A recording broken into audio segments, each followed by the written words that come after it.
कौन है मुक्तदा अल सदर? कैसे इस धार्मिक गुरु की पकड़ इराक में बढ़ती चली जा रही है? क्या जल्दी ही मुक्तदा अल सदर का इराक की सरकार पर कब्जा हो जाएगा? इन सवालों का जवाब सुनिए नो दिस में। मैं हूं कार्तिकेय शर्मा। मुक्तदा अल सदर इराक के सबसे ज्यादा प्रभावशाली शिया धर्म गुरु हैं। उनका प्रभाव पूरे इराक में है। मुक्तदा सदर की पार्टी इराक में एक आंदोलन का रूप ले चुकी है। वैसे तो मुक्तदा का दक्षिण इराक में गढ़ है, लेकिन अब इराक के कोने कोने तक उनका आंदोलन फैल चुका है। मुक्तदा का परिवार लेबनान के पहाड़ी इलाकों से आता है, लेकिन उनके परिवार की पहचान इराक में बनी। सद्दाम हुसैन एक सुन्नी तानाशाह थे। इराक शिया बहुसंख्यक समुदाय देश है, लेकिन फिर भी सुन्नियों का इराक में दबदबा रहा है। मुक्तदा के पिता मोहम्मद सादिक ने सद्दाम की सुन्नी तानाशाही के खिलाफ आवाज उठाई थी। उनका परिवार कभी इराक छोड़कर नहीं भागा था, और यही कारण है कि मुक्तदा सदर की आज बहुत इज्जत है। माना जाता है कि मुक्तदा सदर के आंदोलन से जुड़े लोगों का इराक की 50% से ज्यादा सरकारी ओहदों पर कब्जा है।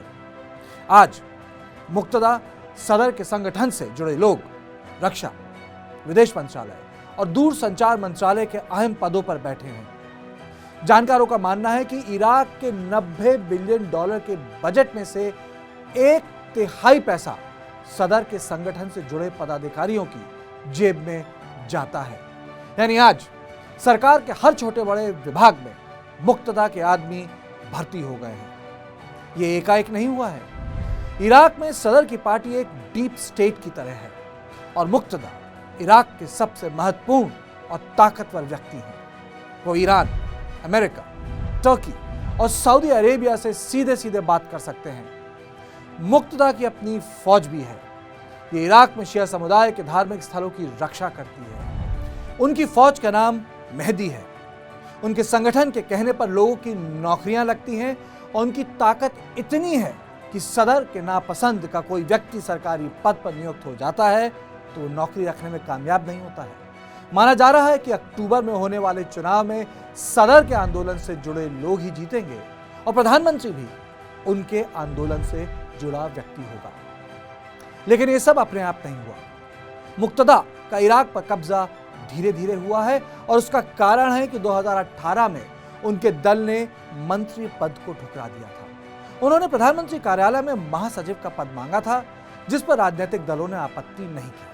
वो सब अपने अपने मंत्री बनाने में मसरूफ थे, पर मुक्तदा को इस पद की अहमियत का पता था। इस पद के जरिए निचले स्तर के अधिकारियों की नियुक्ति बिना संसद में प्रस्ताव पारित किए की जा सकती थी। यानी इराक में जब मारकाट ऊंचे ऊंचे पदों को लेकर मची हुई थी, तब सदर के लोग निचले पदों पर अपने लोगों को चुपचाप भर रहे थे। इन पदों के जरिए सदर विकास का भी काम करवा रहे थे, क्योंकि इन पदों पर बैठे लोगों को बजट का पैसा खर्च करने का अधिकार है।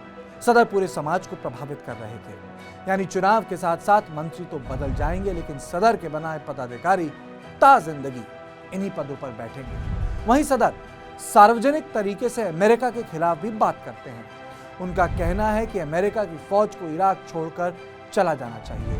आज भी इराक में 2500 अमेरिकी सैनिक मौजूद हैं।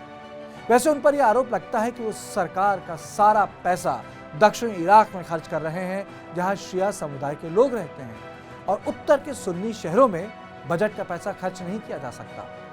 दूसरा आरोप है कि मुक्तदा की लेबनान के आतंकवादी संगठन हिजबुल्लाह से खास सांठगांठ है। अमेरिकी खुफिया एजेंसीज मानती हैं कि दोनों के बीच राजनीतिक, आर्थिक और धार्मिक मुद्दों पर बहुत करीबी है। वहीं मुक्तदा का संगठन, उनका आंदोलन काफी रूढ़िवादी है।